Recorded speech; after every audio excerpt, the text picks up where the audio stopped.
بلکہ اللہ کی محبت تھی۔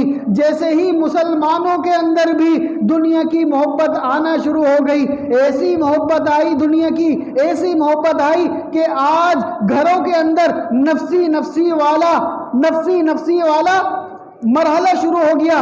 باپ کو بیٹے کی فکر نہیں، بیٹے کو باپ کی فکر نہیں، بھائی کو بھائی کی فکر نہیں، بھائی کو بہن کی فکر نہیں۔ ایک بھائی سگے بھائی سے بات نہیں کرتا، دوسرا بھائی تیسرے بھائی سے بات نہیں کرتا۔ ایک بھائی بولتا ہے میں اپنا گھر بنا لوں، میرے بیوی بچے اچھے رہیں، دوسرے کے ساتھ جو مرضی ہوتا رہے۔ آج دنیا کی محبت اتنی زیادہ دلوں کے اندر آ گئی سے سگے رشتوں کی بھی فکر ختم ہو گئی، سگے رشتوں کی بھی فکر ختم ہو گئی۔ بھائی دوسرا بھائی پریشان ہے، پڑوسی پریشان ہے، پڑوسی بیمار ہے، پڑوسی بھوکا ہے، پڑوسی کو فکر نہیں، اور وہ پڑوسی وہ بھی مسلمان ہے، یہ پڑوسی یہ بھی مسلمان ہے۔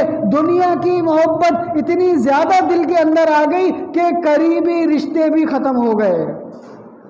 جب قریبی رشتے ختم ہوں گے تو بتائیں جو پڑوسی سے دور رہتا ہوگا، جو دوسرے شہر میں رہتا ہوگا، اس کی فکر ہوگی؟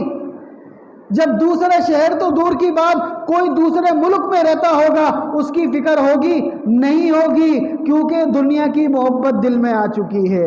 دنیا کی محبت اتنی زیادہ دل میں آ گئی کہ سگے خون کے رشتے کی فکر نہیں ہے، تو بتائیں دوسرے ملک میں رہنے والے مسلمانوں کی فکر کہاں سے ہوگی؟ وجہ کیا بنی؟ وجہ بنی دنیا کی محبت۔ دنیا کی محبت، میرا گھر اچھا ہو جائے، میں سہولت سے رہوں، میرے کپڑے اچھے ہوں، میرا کھانا اچھا ہو، میری واہ واہ ہو، میری سواری اچھی ہو، میری گاڑی اچھی ہو، میرے آگے پیچھے نوکر چاکر ہوں، میں دولت مند ہوں، مجھے دیکھ کے لوگ بولیں کہ دیکھو کیسی ترقی کی ہے۔ بس اسی فکر میں اپنی رات، اپنا دن، اپنا ہفتہ، اپنا مہینہ، اپنے سال گزرتے چلے جا رہے ہیں، اور آج دنیا کی محبت اتنی آ گئی کہ زندگی کا اینڈ ہو جاتا ہے اور اسی فکر میں دنیا سے چلے جاتے ہیں۔ تو دنیا کی محبت تمام برائیوں کی جڑ ہے۔ جب یہ دنیا کی محبت ہوگی تو دین سمجھ میں نہیں آئے گا، اللہ اور اس کے رسول کی باتیں سمجھ میں نہیں آئے گی۔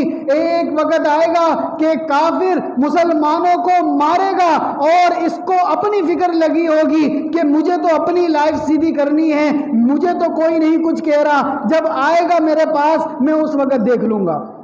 اس کی زندہ مثال آج موجودہ دور کے اندر غزہ کو دیکھ لیں، موجودہ دور کے اندر فلسطین